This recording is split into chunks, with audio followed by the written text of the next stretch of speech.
तो अब आपको सीधे अब उत्तर प्रदेश के लखनऊ लिए चलेंगे, जहां महर्षि वाल्मीकि प्रकट दिवस समारोह में सीएम योगी आदित्यनाथ पहुंचे। क्या कुछ कह रहे हैं वो भी आपको सुनवाते हैं।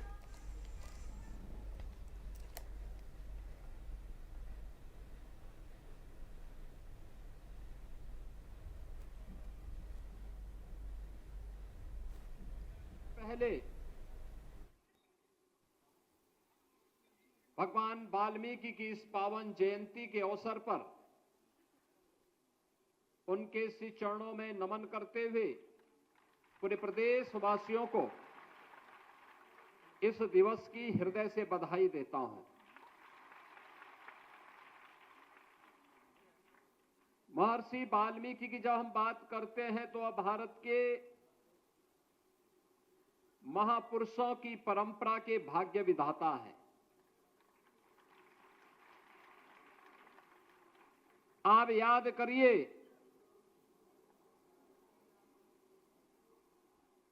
जब उन्हें अपनी लेखनी चलानी थी, तप और साधना से तपा हुआ एक ऋषि जब लोक कल्याण के लिए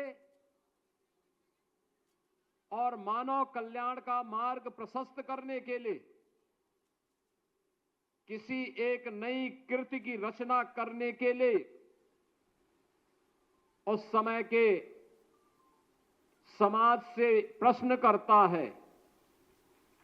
प्रश्न एक ही उनके द्वारा होता है और वह प्रश्न उन्होंने किसी और से नहीं, देवर्षि नारद से प्रश्न किया था। महर्षि वाल्मीकि प्रश्न करते हैं कि चारित्रेण च को युक्त, यानी चरित्र से युक्त कौन ऐसा व्यक्ति है जिसके बारे में मैं कुछ लिख सकूं। हजारों वर्ष पहले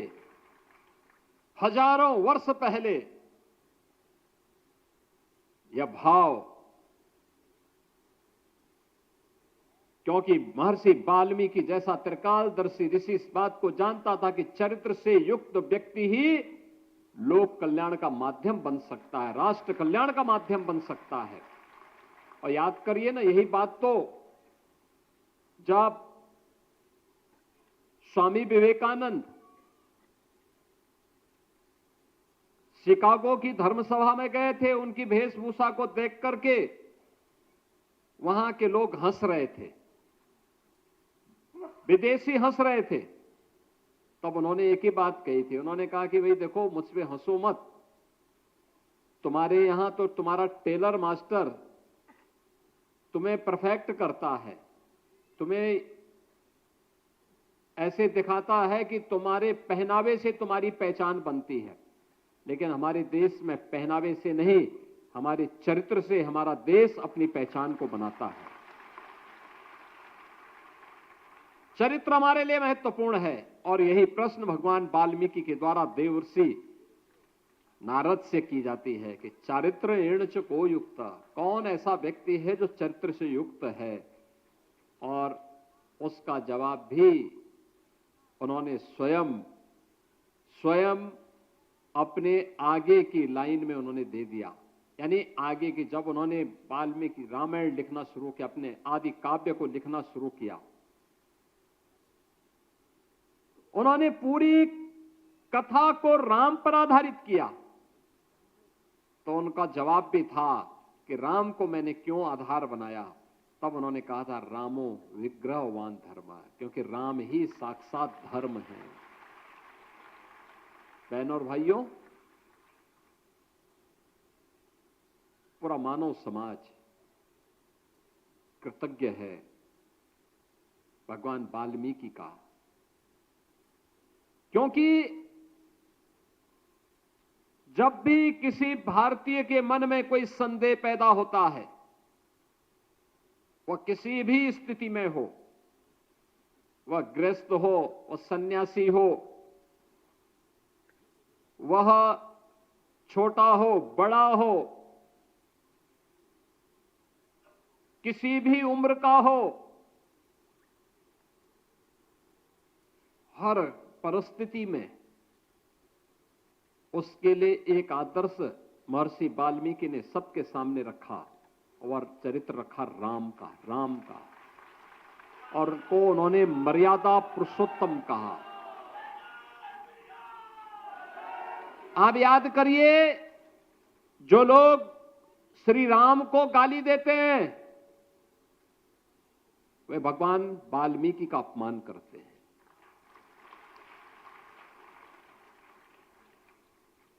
और जो भगवान वाल्मीकि का अपमान करते हैं वे भगवान राम का भी अपमान करते हैं।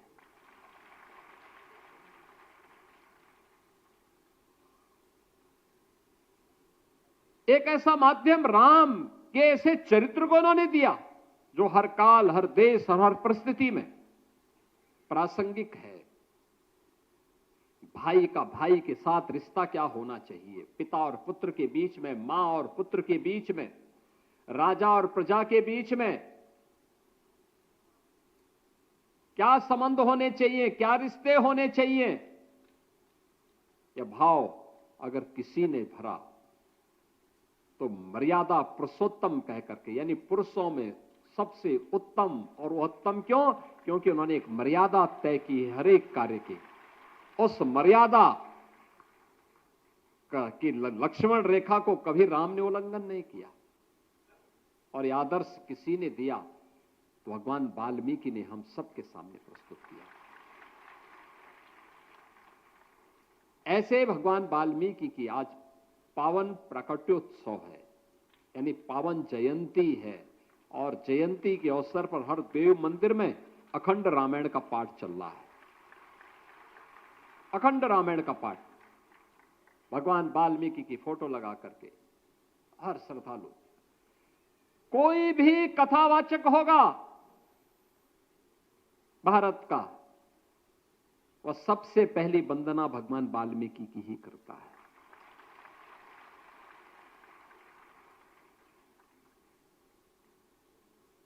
भगवान वाल्मीकि की वंदना करता है।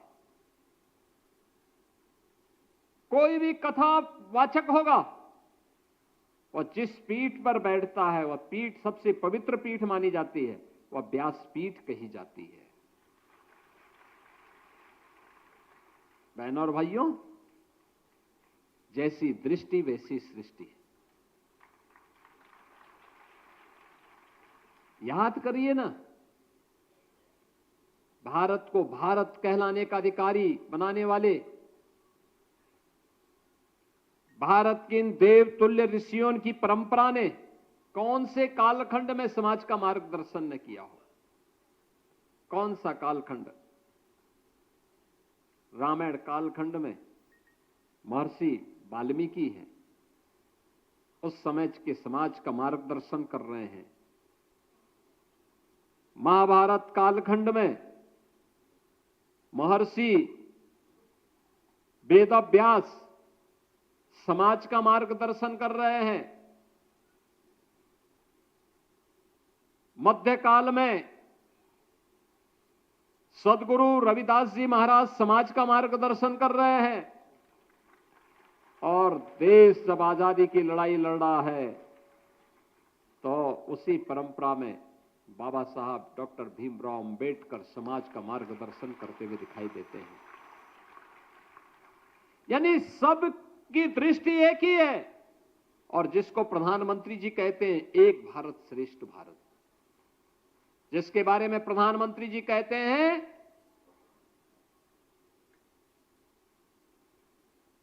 सबका साथ सबका विकास, यह दृष्टि वहीं से प्रारंभ होती है। यही तो राम राज्य है,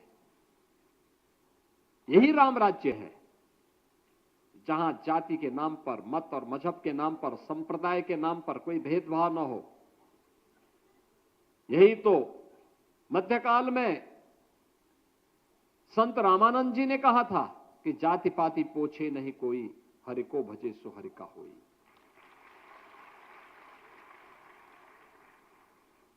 यही तो कहा था। और यही कार्य आज डबल इंजन की भारतीय जनता पार्टी की सरकार कर रही है।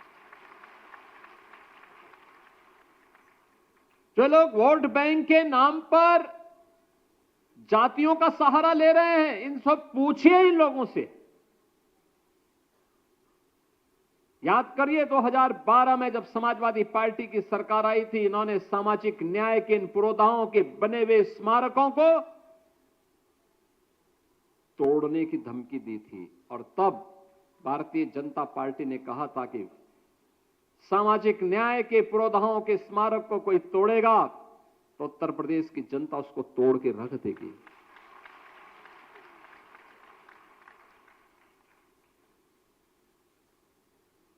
आज इनको प्रत्येक प्रेस वार्ता में बाबा साहब भीमराव अंबेडकर का नाम का स्मरण लोग करते हैं, लेकिन तब बाबा साहब भीमराव अंबेडकर के नाम पर बने हुए मेडिकल कॉलेजेस का नाम भी बदलते थे, बदल दिया था। कन्नौज के मेडिकल कॉलेज का नाम बाबा साहब भीमराव अंबेडकर के नाम पे था। समाजवादी पार्टी की सरकार में उस समय के मुख्यमंत्री ने बदल दिया नाम।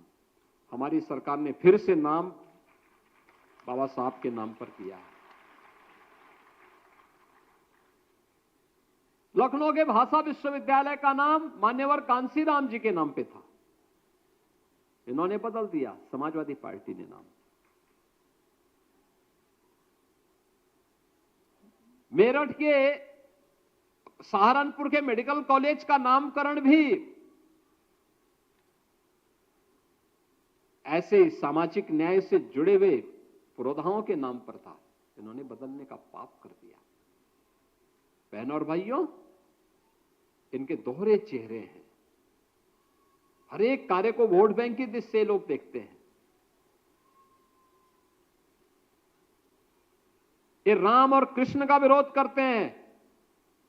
भगवान राम का विरोध का मतलब भगवान वाल्मीकि का विरोध, और यही तो ये लोग करते थे।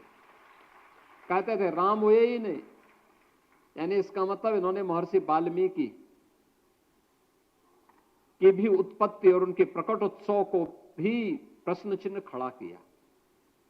कहते हैं कृष्ण हुए ही नहीं, यानी भगवान श्री कृष्ण के अवतार को ही इन्होंने प्रश्न के चेहरे में, प्रश्न चिन्ह के घेरे में रख करके महर्षि व्यास की भी प्रकट और उनके अवतार को भी इन्होंने प्रश्न चिन्ह के घेरे में खड़ा कर दिया है। ऐसे ये लोग करते थे, हर एक के बारे में इसी प्रकार की टिप्पणी करते थे। लेकिन ये डबल इंजन की सरकार है। प्रधानमंत्री मोदी जी ने बाबा साहब भीमराव अंबेडकर से जुड़े हुए पंच तीर्थों का निर्माण कर दिया। 5 तीर्थ भगवान, यानी बाबा साहब के जन्मभूमि, जहां जन्म उनका हुआ था मऊ छावनी मध्य प्रदेश में, वहां भव्य स्मारक बनाया गया। दिल्ली में जहां उन्होंने सार्वजनिक जीवन व्यतीत किया था, वहां पे इंटरनेशनल अंबेडकर योगी बाबा साहब भीमराव अंबेडकर अंतर्राष्ट्रीय केंद्र का निर्माण किया गया। सांस्कृतिक केंद्र का निर्माण दिल्ली में। उच्च शिक्षा के लिए वे ब्रिटेन में जहां गए थे, उस भवन को जब ब्रिटेन की सरकार बेच रही थी, तो प्रधानमंत्री मोदी जी ने पहल करके उस भवन को खरीदा और भारत से जाने वाले दलित छात्रों के लिए वहां छात्रावास के साथ साथ उनके लिए स्कॉलरशिप की व्यवस्था वहां पर की। बाबा साहब ने जहां दीक्षा ली थी नागपुर में दीक्षा भूमि में भव्य स्मारक का निर्माण और चैत्य भूमि, अंतिम यात्रा जहां बाबा साहब की निकली थी, वहां पर भी एक भव्य स्मारक का निर्माण और दुनिया की सबसे बड़ी बाबा साहब की प्रतिमा की स्थापना का कार्य महाराष्ट्र की मुंबई में किया गया। याद करिए ना, अयोध्या में एयरपोर्ट का निर्माण समाजवादी पार्टी की सरकार ने नहीं किया। ये तो हम जब बना रहे थे तब भी विरोध कर रहे थे, और जब हम लोगों ने, प्रधानमंत्री जी ने जब अयोध्या एयरपोर्ट का नामकरण महर्षि वाल्मीकि के नाम पर किया, तब भी समाजवादी पार्टी विरोध कर रही थी। तब भी विरोध कर रही थी। जब भी कोई ऐसा कार्यक्रम होता, लालापुर में आप जाइए, लालापुर के आश्रम में समाजवादी पार्टी के ही गुंडे कब्जा कर रहे थे। हमने कहा कि गुंडे जितने भी ये लोग कब्जा कर रहे हैं, इनके नाम नोट करो, इनके बाप दादों ने भी कोई प्रॉपर्टी जमा की है तो उसको भी इस आश्रम के ही नाम पर करवा डालो। यही ये लोग करते थे। कितना शोषण होता था। सफाई